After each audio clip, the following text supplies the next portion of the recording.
Hello guys, in this video I'm going to show you how to add environment sound effects to your videos in CapCut. So to do that, it's pretty simple. Just open up the CapCut application, select your project, then tap on the video where you have your sound file where you would like to apply this sound effect. Then swipe to the right side of the menu on the bottom of the screen.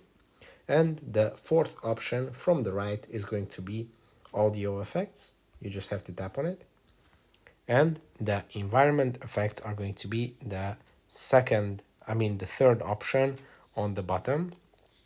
And here, as you can see, there is a huge list of different environment effects that you can apply. There is a cafe, church, classroom, Broadway, bedroom, in the wind, and yeah, so you can just basically select from here, tap on the one that you choose, tap on the check mark, and it is going to be applied.